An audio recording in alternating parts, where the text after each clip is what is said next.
दोस्तों नमस्कार। भारतीय टुडे 21 से मैं आरपी पंडित आपके साथ हूं। जैसे कि सभी को पता है कि विधानसभा चुनाव हो चुके हैं और उसके जो नतीजे हैं वो भी जनता के सामने हैं। मैं इस समय कांग्रेस के बहुत ही कर्मठ और पुराने नेता पप्पू लाठर जी के पास हूँ। लाठर साहब, जो आपको जैसे कांग्रेस की एक हवा बन रही थी, कांग्रेस बहुमत से आ रही थी, तो ये विपरीत नतीजे जिस समय बीजेपी के पक्ष में आए, तो आप इस पर क्या कहेंगे? ये क्यों हुआ, कैसे हुआ? ये शर्मा जी देखो, हम तो कह रहे थे भाई हवा है, वो स्पष्ट बहुमत आएगा। 60-70 सीट की हमें उम्मीद थी। हमारे साथ साथ जो जितना भी देश का एग्जिट पोल है, जो इस मामले में एक्सपर्ट हैं, वो भी सारे कह रहे थे। पर देश का खुफिया तंत्र शेडी विभाग भी यही कह रहा था, देश की जनता भी यही कह रही थी। एग्जिट पोल में एक भी चैनल ने ये नहीं दिखाया भी कांग्रेस नहीं आ रही है। स्पष्ट वो सब ने दिखाया। पिछले 10 सालों से हुड्डा साहब, भूपेंद्र हुड्डा जी, दीपेंद्र हुड्डा जी गली गली गए, उदयभान जी पिछले 2 सालों से जब से अध्यक्ष बने, जो 2.5 साल से, और नेता सारे थे, सब ने बड़ी मेहनत करी है इस इलेक्शन में।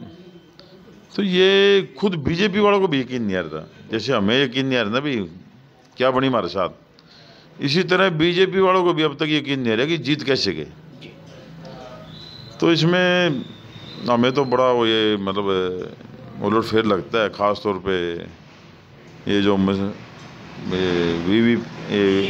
वीवीएम है, जो मशीनें हैं भाई, इनका जो हमारे बैलेट पेपर की वोटें थी उनमें तो 60-70% हमारी वोटें निकल रही हैं। और कर्मचारियों की वोट हैं, पढ़े लिखे हैं सारे के सारे। और ईवीएम में जैसे चली उसमें सारा मोल, ये तो अब तक पूरा हरियाणा ही नहीं जम कर पा रहा। ये कैसे हो गया? तो वोटें लोगों ने दी हैं, लेकिन पूरे का पूरा हरियाणा अपने आप को ठगा हुआ सा महसूस हो रहा है भाई, जैसे कोई ठगी होगी। अब अगर हम बात हल्का घरौंडा की करें, क्यों हल्का घरौंडा में मैंने देखा वीरेंद्र राठौड़ के आप हर मंच पर दिखाई दिए, आपने अपने एरिया के अंदर भी कई प्रोग्राम कराए, तो हल्का घरौंडा में आप क्या मानते हो कि क्या कमी रही?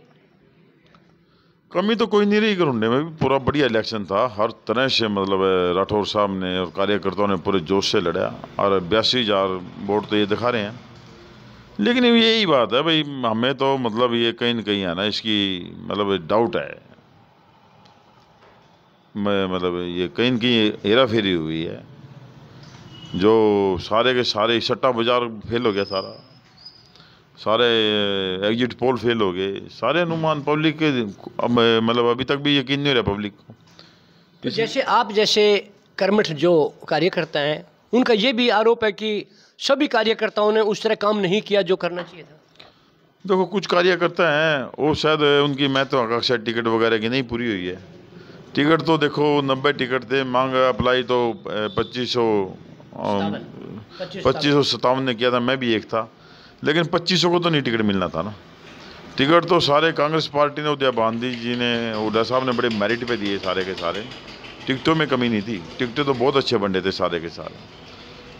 लेकिन ये जो एक मतलब बड़ा पब्लिक के साथ एक जो बरम्बट हुआ ना, ये जैसे हमारे मुख्यमंत्री जी हैं नायब सैनी जी, उन्होंने पोलिंग से अगले दिन ही कह दिया था अब हमने सारे इंतजाम कर लिए हैं और हम तीसरी बार सरकार बनाएंगे। अनिल विज जी बड़ी मेज पीट पीट के कह रहे थे भाई, जैसे उनको पता हो भाई हमने जो हेराफेरी करनी थी कर ली है।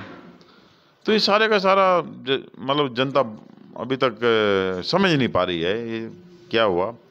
और अब जहाँ से ये ईवीएम चालू हुई थी, जापान से या जितने भी अंग्रेजी देश हैं, वो सब बैलेट पेपर पे कर रहे हैं। मतलब संतुष्टि नहीं हुई है लोगों की भाई, ये वाकई धोखा हुआ। तो लाठर साहब, जैसे कि अभी आपको पिछले 10 साल आप विपक्ष में बैठे रहे, काम करते रहे, 5 साल और आपको ऐसे बिताने हैं, तो आपको क्या लगता है कि किस तरह से कांग्रेस पार्टी को काम आगे करना चाहिए?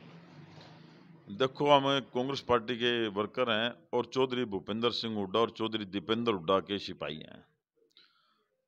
उन्होंने उनके खून में आज़ादी का जोश है। जैसे जब उनके जो पिताजी थे रणबीर सिंह हुड्डा जी, उनके दादाजी से चौधरी मातूराम हुड्डा जी, जब वो आज़ादी के लिए संघर्ष कर रहे थे, जड़ा काट रहे थे, उस टाइम भी कुछ नेता थे जो अंग्रेज समर्थित पार्टी के लोग थे, वो ये कहते थे कि ये भाई पागल ना बनो, यहाँ से अंग्रेज नहीं जाएंगे सारी उम्र, उनका राज पूरे संसार में है, लेकिन वो कहते थे कि इन अंग्रेजों को हम यहाँ से भगाएंगे, हमारे से नहीं भागे हमारे बेटे भगाएंगे, उनसे नहीं भागे हमारे पोते भगाएंगे, पड़ पोते भगाएंगे।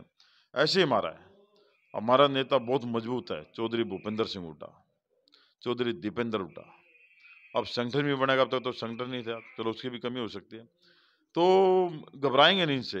हमें 2029 की हमने अभी से प्लानिंग बनानी शुरू कर दी है, और हम इनको, जो ये काले अंग्रेज हैं, काले लुटेरे हैं बीजेपी के वाले, जो लोगों को धर्म से लड़ा रहे हैं, जातियों से लड़ा रहे हैं आपस में, इनका पर्दाफाश होगा 2029 में, केंद्र से भी और हरियाणा से भी इनको हम भगाएंगे। अच्छा, जो वादे बीजेपी ने किए हैं तो वो आप क्या कहते हैं, वो पूरा करेगी तो जनता तो और ज्यादा प्लस होगी बीजेपी से? वादे तो नहीं पूरे किए इन्होंने, वादे तो पूरे नहीं करते ये लोग, ये तो बस बरादरीवाद का जहर फैलाते हैं। फलानी बरादरी वालों को मुख्यमंत्री के नेता को मुख्यमंत्री नहीं बनाना, तो फलानी बरादरी वालों को नौकरी नहीं लेने देंगे, फलानी बरादरी को ये नहीं करने देंगे, तो ये तो इनके बगावत ज्यादा दिन चलेगा नहीं। ये जल्दी इनका इंडिया गठबंधन जो बन रहा है, और हमारे यहाँ तो हमारे तो नेता ही बहुत मजबूत हैं, लोकप्रिय हैं। 36 बरादरी के चौधरी भूपेंद्र जी हुड्डा, 38 सीटें आ रही है हमारी, 38, कोई 7 सीट का ही फर्क है। अब 38 MLA हमारे हैं, 7 सीट का फर्क है, उसको अगले बारी ये जो अंतर है इसको जनता दूर कर देगी। तो देखिए, लाठर जी ने अपनी बात की ओर कहा कि हम हमेशा उसी तरह डटे रहेंगे और कांग्रेस पार्टी को सत्ता में लाने के बाद ही दम लेंगे। साथ ही इन्होंने चौधरी भूपेंद्र सिंह हुड्डा और चौधरी दीपेंद्र सिंह हुड्डा की जो कर्मठ कार्यशैली है उसकी सराहना करते हुए यही कहा कि बीजेपी केवल लोगों को जो आश्वासन देती है वो ही देगी। अभी भी भारतीय जनता पार्टी से हरियाणा प्रदेश की जनता को कोई अधिक आशा करने की आवश्यकता नहीं है, और जो भी आशाएं हैं उन्हें कांग्रेस ही पूरा करेगी। हम लाठर साहब से पुनः फिर बात करेंगे, तब तक के लिए जय हिंद, जय भारत।